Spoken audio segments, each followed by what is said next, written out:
Stay tuned for Nero Wolfe.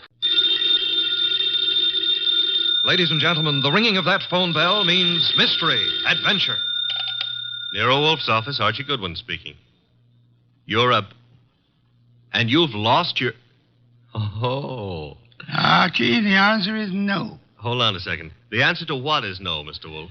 I shall not attempt to find a blonde for anyone. You've got the man on the phone a little wrong, Mr. Wolfe. He's not looking for a blonde. He's looking for a prize fighter.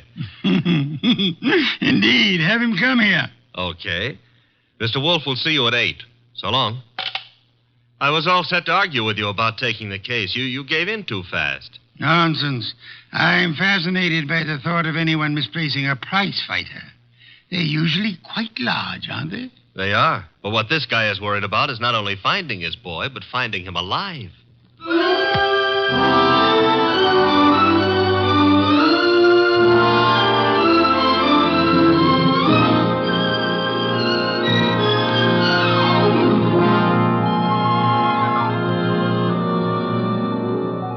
Ladies and gentlemen, it's the bulkiest, balkiest, smartest, and most unpredictable detective in the world. That chair-born genius, Nero Wolfe, created by Rex Stout and brought to you in a new series of adventures over this NBC network in the person of Mr. Sidney Greenstreet.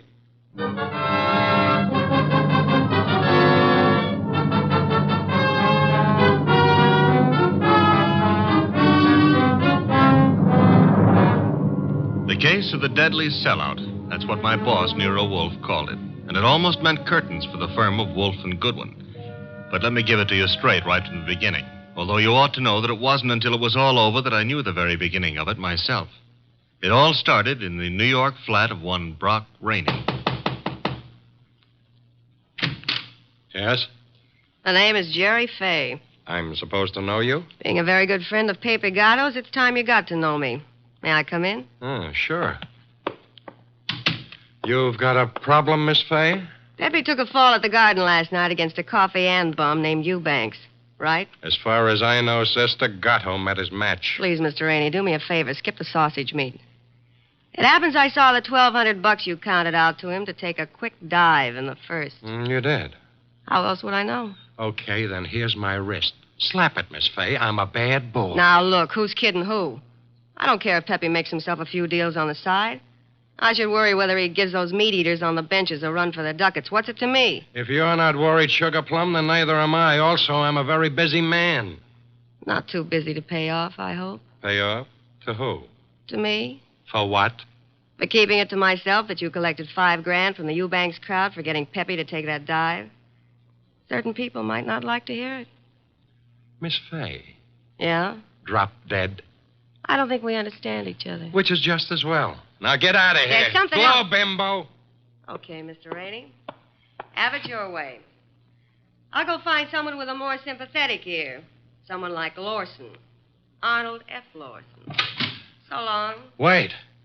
Where does Lawson come into this? You asking is stalling. Lawson dropped a sizable piece of change on last night's two-step. No. Close the door, Jerry. Oh, yeah. $25,000 to be exact. That's a lot of corn to lose because a cheap fight manager arranges a frame. At least Arnold Lawson might think so. Sit down. Who's tired? Look, Mr. Rainey, it goes very simply in only one way. Lawson at yet knows from nothing except that your boy Gatto lost the fight. He may suspect, but he don't know. And he really don't have to know. Glad to hear you say that. And I'll be glad to see the shade of 3,000 long green banknotes. How much? You heard me, $3,000. Get out. Okay, I'm going. To the next phone and call Lawson. Look, Jerry, give me time, huh? I haven't got that kind of dough right now. Tell it to Lawson. When he gets through with you, you won't need any kind of dough. You know, I've got Gatto set for a go with Mellish, the title contender. Gatto can take him. Please believe me, he's going to take him. So? So after what happened in the Eubanks fight, the odds on Gatto will be like a war debt. We can clean up. Listen, we can make Heel, I wouldn't trust you from 11:59 to midnight. Get it up. Now. I'll give you 6 hours. After that, Lawson. So long.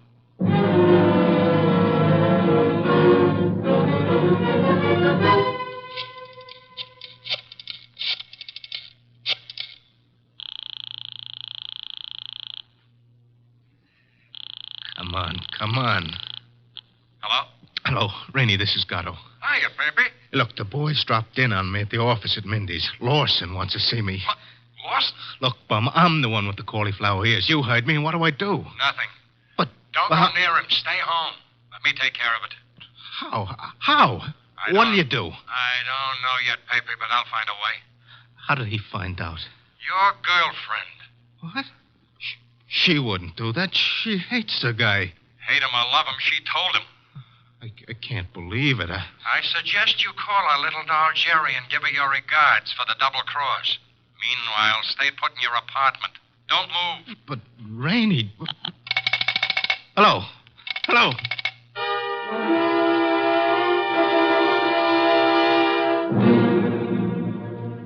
75, 3. 319, 3... Archie. What on earth are you mumbling about? The high cost of blonde. Indeed. Oh, you can say that again. I have no intention of doing so. Okay, be smug. But there must have been a time even in your life when knickknacks from Tiffany figured on the budget. Phooey. Not to mention steak dinners and champagne. Or what did you feed your girls? Peppermint lozenges? Nonsense. Nonsense. They preferred lime. Oh, I'm dying, and he laughs. Mr. Wolf? Yes? I have decided that you are giving me a raise. Archie, this is not a period in which unilateral decisions are wise. So I'll be a dope and get a raise, huh? As for your future mental attainments, you may be right. As for a raise... You want to drive me to gambling? Like betting on fights or going... Okay, it's the doorbell, and I'm answering it. The name's Rainey. You're Goodwin? I'm Goodwin. Come in. Is Wolf in? Mr. Wolf is always in. Unlike prize fighters, I guess. Come on. Thank you. Mr. Wolf, this is Mr. Rainey, the man who lost his prize fighter. How do you do, sir? I'm not doing so good. Mr. Wolf, you gotta help me. That will depend. On what? The fee? I digress. Your problem is what, Mr. Rainey? Mr. Wolf, I manage a fighter named Gatto. Maybe you've heard of him. I have not. However, that is of little significance. You are having difficulty with this Mr. Gatto? I'm not having difficulty with him. I can't find him. Maybe you better let me give you the whole picture, huh? Very well. Well, Gatto is an up-and-coming boy, Mr. Wolf. He had a little upset last week with a guy named Eubanks. But everybody knows in spite of that, Gatto's heading for the big time. I think he'll prove that when he goes against Mellish. Mr. Mellish being another pugilist, huh? That's right, Mr. Wolf. Now, Pepe, that's Gatto. Pepe was due at the Turf Club this afternoon to meet the opposition management and go over the setup. He was due, but he didn't show. I waited all afternoon, and then I started the phone calls and taxis. The results? No results. I combed every joint I ever knew him to buy a beer in, and the score was 0. Matter of fact, nobody's even seen him for 4 days. You would have tried the gymnasiums, naturally? I did. Does this pugilist have a home? Yeah, 206A Rathburn Street. A penthouse on the roof. He was not at home during all this time? It's where I tried first. It was empty as a bank on Saturday afternoon. I see. And you want me to find him for you? If Pepe blows this fight, Mr. Wolf, it'll ruin his career. And the preservation of his career is worth a good deal to you? I got a check for $2,000 right here. Archie? I'll get it. $2,000. Very well, Mr. Rainey. I shall take immediate steps. I got a cab waiting outside. We can get started right away. We? Phew. I shall remain here. But how do you expect to... Archie. Yes, Mr. Wolf. You will leave with Mr. Rainey. I need information. You might try the Rathburn Street penthouse to start with. But I've already been there. With all due apologies, Mr. Rainey, suppose you restrict your activities to pugilists. Archie is a trained observer. You are not. Archie, you will pick up whatever you can at Gatto's apartment. I especially suggest a careful check on his wardrobe. Wardrobe? If his clothes are missing, Mr. Rainey, it would indicate that he left voluntarily and deliberately, for whatever reasons he may have had. If they are not, Archie, you will phone me from the apartment after your investigation is over. Okay. I shall, in the meantime, devote some thought to the subject. Huh? For $2,000, all you're going to do is devote some thought? Mr. Rainey, if I were not a modest man, I would point out to you that you're getting quite a bargain.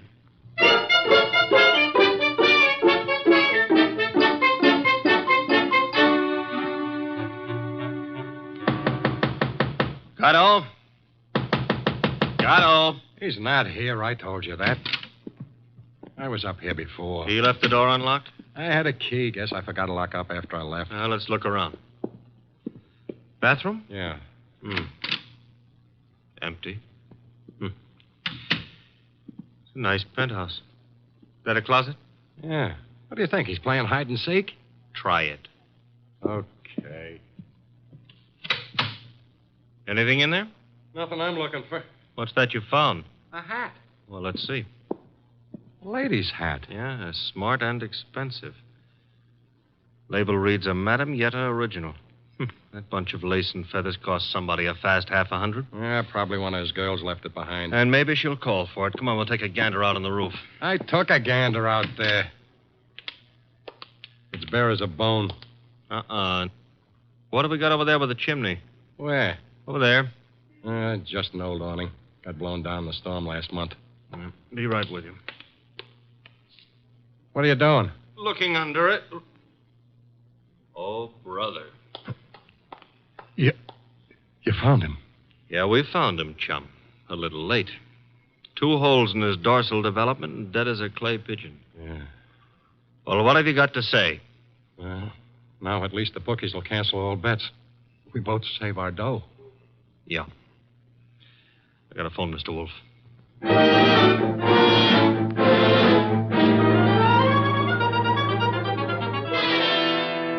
And there he was, Mr. Wolf, under the old canvas awning.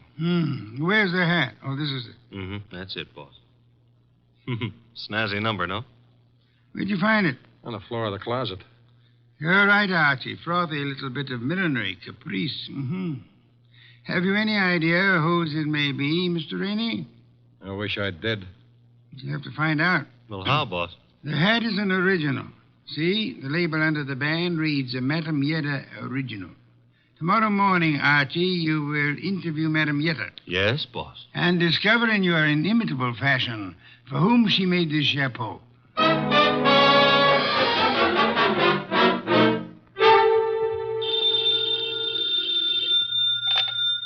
Hello? Archie again, Mr. Wolf. Per your instructions, I have just talked to Madame Yetta. What did you learn? Madame Yetta tells me she made that hat for a Mrs. Lawson. Who is Mrs. Lawson? Wife of an ex-beer hustler who's in the chips and puts on airs. Lives in a penthouse of the Bradford Arms. I was just about to hop a cab and go up there, boss. Good. Keep this up, Archie. And through sheer practice, you may yet develop a full-blown intelligence. Well, I'm trying, Mr. Wolf. And after the Lawsons, I do what? Return here immediately and hurry. How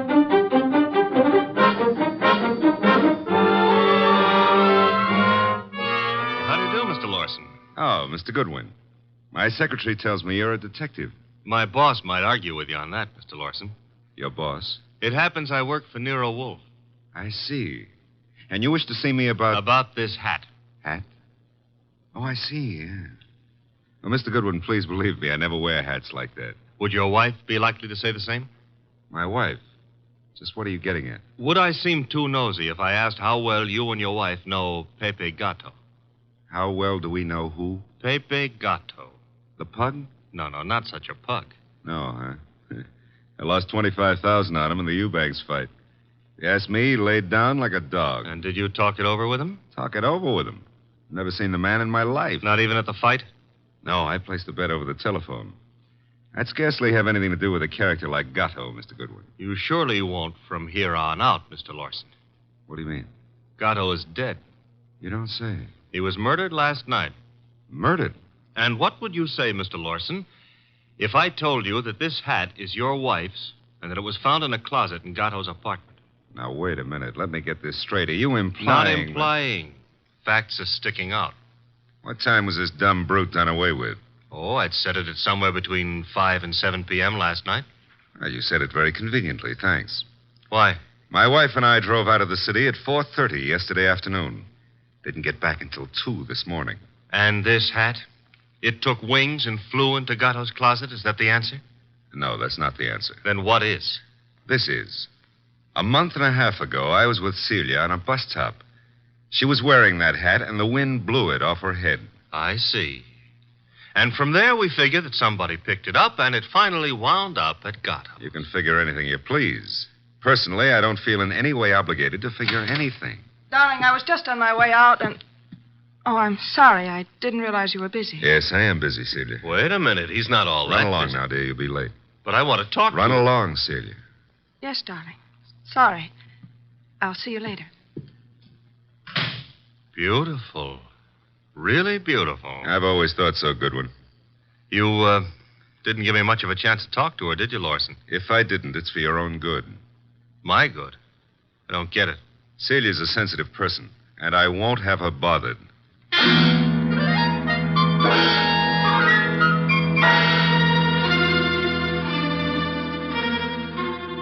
And do you mean to tell me you let him scare you? Let him scare me. Say, will you stop being so fearless with my life? The guy said don't bother my wife, so I didn't bother his wife. It was that simple. Apparently his wife was not blonde. Answer the phone, Archie. No, you answer it. Now you've hurt my feelings. Oh, well. Hello? I want to speak to Mr. Nero Wolf. Mr. Wolf speaking. Oh? Is it true that you're interested in the Gatto murder? Who are you, and how do you know he's been murdered? The second question is none of your business. And as for the first, call me Jerry. Jerry. How do you do, Jerry? Jerry. Where do you call? Would you like to come to an auction? An auction? You know, going, gone, to the highest bidder. And what are you placing on the auction block, Miss Jerry? A few facts. All in good condition and guaranteed to make it a cinch to snag the Gatto killer. Sounds promising. Only you'll have to bid against real money. May I have the address of the auction room? You'll have no trouble finding it. Your assistant was there last night. Where? The penthouse on top of 206A Rathburn Street. The big item goes on at 4 bells.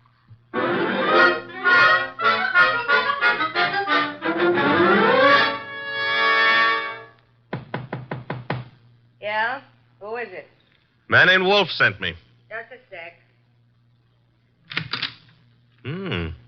You're Jerry, huh? I was expecting the man named Wolf. Unfortunately for me, honey, when he's expected, I usually show up. Come on in. You? See, I'm the legs of the combination. He's the brains. It makes a nice division of labor. I see. You came in plenty of time. On the nose is our custom. Where are the rest of the bidders? Any second now. Mm-hmm. How many besides me are coming? One. Small auction. But big action. How'd you happen to decide on this? I knew Gatto pretty good. And you were fond of him pretty good, huh? How did you guess? Well, you've got a key to this place of his, or you couldn't let yourself in. It adds, no? Gee, you should have been a detective. Just what I keep telling Mr. Wolf. Look, tell me, Jerry, darling, this other person who's coming to the auction, who?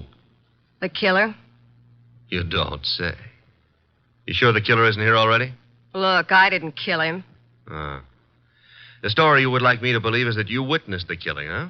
Called the killer and Mr. Wolf and said, come on, kids, you can get me either to talk or shut up, depending on who pays the most. That it? Something like that. Mm-hmm. Okay. Prove you know what you're talking about. Who is the killer? Is it Block Rainey? Should also have your head examined, pretty boy. I talk for dough and only for dough.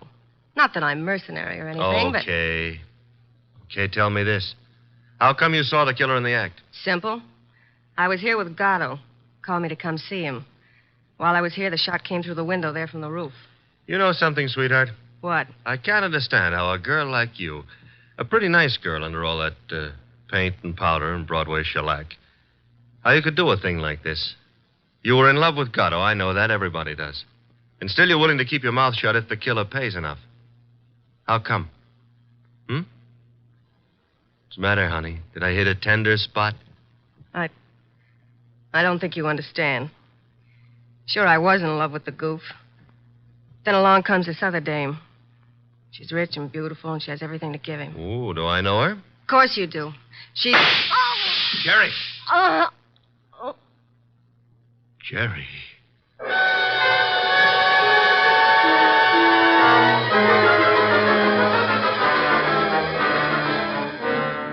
She was just about to tell me, and then the shot came through the window from the roof, boss. It's a flat roof outside. You didn't, I suppose, see the murderer? No. I caught Jerry in my arms. By the time I laid her down on the couch and got out on the roof, the killer was gone. Get right over here and bring our client with you, if you can find him. Rainey? That's right. He has a right to be in on the kill. Okay, boss. But keep away from that beer till I get there. Don't be impertinent. I shall be busy phoning Mr. and Mrs. Lawson. Meanwhile, I want them here, too. Besides, one bottle won't do any harm.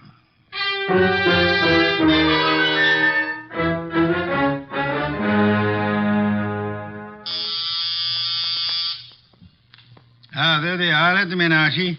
You remain seated, Mr. Rainey. Okay, Mr. Wolf. Well, come in, Mr. Lawson. Come in. Mr. Wolf here? He's here. Nice of you to come. Anything to help the law. Ah, Mr. Lawson. Your wife didn't come. No, Mr. Wolf. She was out when you called. Sorry, I forgot to tell you. I left word with the butler, however. Mr. Lawson, about 20 minutes ago, a girl named Jerry Fay was killed. So? She was killed in your neighborhood, in a flat formerly occupied by one Pepe Gato. Well, where would that be? Maybe your wife knows where the flat would be. How dare you, sir? No histrionics, please. Where was your wife when the girl was killed? I'm advising you that if there is an alibi, now's the time to state it. I wouldn't humiliate Celia by alibying for her. Then the police will pick her up. But she didn't kill this girl, Mr. Wolf. You have reasons for that opinion? The best of reasons. I'd be grateful if you'd state them and let me be the judge of their excellence. One should do. This one. Celia's out in the country visiting her mother. Oh? Does that settle it? Possibly. What's her mother's telephone number? Why, Merely a routine check. well, can't you take my word? I'll take her mother's number. Well, Mr. Lawson? I'm sorry. I hoped you'd buy this story. What do you mean? Her mother's been dead for 10 years. I see. Well, I don't. What's the idea? It's known as marital devotion, Archie. I suppose you realize, Mr. Lawson, that in shielding your wife, you're aiding and abetting a murderess? I haven't stopped to realize anything. When Goodwin brought me that hat, I didn't know what to say. Oh, you pitched me a curve then, too. Well, I suppose you might call it that, but... And she didn't lose the chapeau off a bus top. No, but you've got to understand. Celia's the dearest thing in life to me. Yeah, so's a lady rattlesnake to its husband. I suggest it is time for you to be objective in this matter, Mr. Lawson. What do you want to know? Tell us where she can be found. I have no idea. When is she expected to return home? Never. Oh? You see, we had an argument. I doubt that I'll ever see her again. Then we're quite on our own, Archie. To do what? To make a journey to Gatto's apartment. Gatto's apartment? She probably has a key to that popular abode. But she wouldn't go there, boss. On the contrary, I am of the opinion that that's just where she would go. Give me my hat. Don't tell me you're going to stir yourself. It's a most unpleasant necessity, Archie. But the lady in question is dangerous and not at all hesitant about indiscriminate gunplay. Get out the car, Archie. We'll make the journey to Rathbun Street penthouse with the hope that Celia Lawson will show up in time to mourn her lost love. You want me to go along with you, too, Mr. Wolf? Yes, indeed, Mr. Rainey, I do.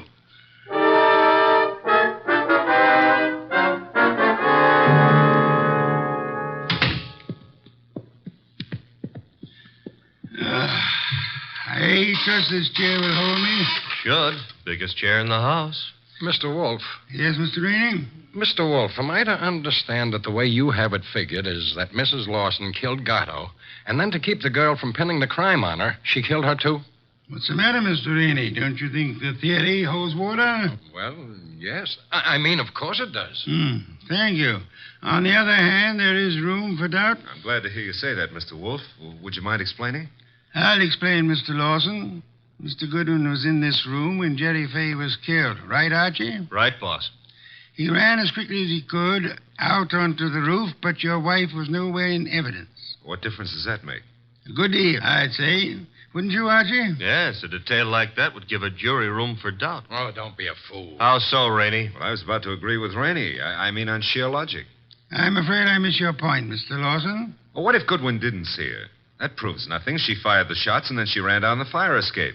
What fire escape? The one a few feet beyond the chimney. Mr. Lawson. Yes? Who told you there was a fire escape there?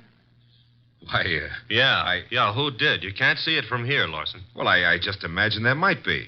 Sensationally accurate imagination, Mr. Lawson. Allow me to congratulate you. I don't know what you have in mind. You have in mind to see your wife convicted of the murder of Pepe Gato. and so punish them both for having dared to fall in love. I love Celia. I worship her. Yes, that's what you expected me to believe, hoping, meanwhile, that a hat would convict her. You worshipped her until she became fascinated by a young savage animal known as Pepe Gato. No. At that point, the worship shifted into reverse, and you went green with hate. Hate that drove you to climb that fire escape that you know so much about and shoot him in the back. You're dreaming. Jerry Fay saw you in the act, and when she was about to divulge your identity to Archie, you killed her too, meaning to hang her murder on your wife along with the other killing. That's a lie. Mr. Lawson, I didn't bring you here to apprehend your wife. There's really no reason why she should come here. I suggested this visit in the belief that you'd betray some guilty knowledge of the place and circumstances, as you have so obligingly just done. You're clever, aren't you? Monumentally. But a little hasty. So, why? This gun in my hand, haven't you noticed? Of course, sir, but yours is not the only gun in the world. What? Sit still, Arnold, and don't turn around. Your wife, Mr. Lawson. Come in, my dear. Celia, what are you doing here? I came to get a hat that I'd left in Pepe's closet. It suddenly was clear to me what was in the wind, and I thought I'd better remove all evidence that you could possibly use against me. Celia, listen, you must understand I it's for you. understand one thing only. Pepe's gone, and you took him away. Listen, please, if you let me explain, you'll understand. Yeah? Please, honey, help me. Sure, I'll help you. Celia! Well, that's all, Mr. Wolf. What now?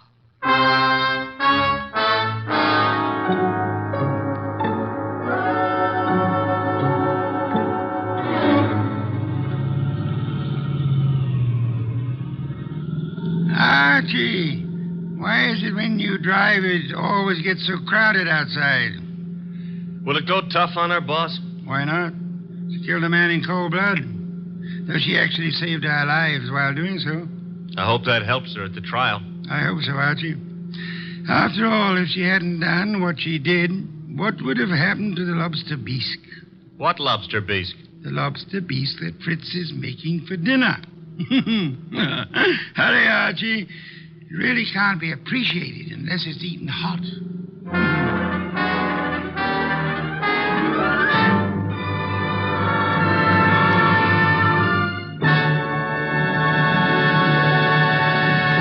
You have been listening to The New Adventures of Nero Wolfe, starring Sidney Greenstreet.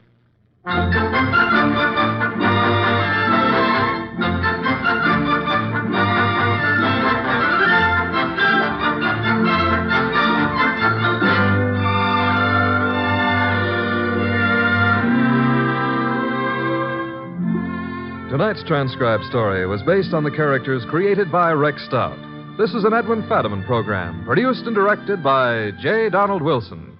In the cast were Larry Dobkin as Archie Goodwin, and Ann Diamond, Charlotte Lawrence, Gerald Moore, Don Diamond, and Eddie Fields. Next week at this same time, Nero Wolfe and Archie will bring you The Case of the Killer Card. Don Stanley speaking.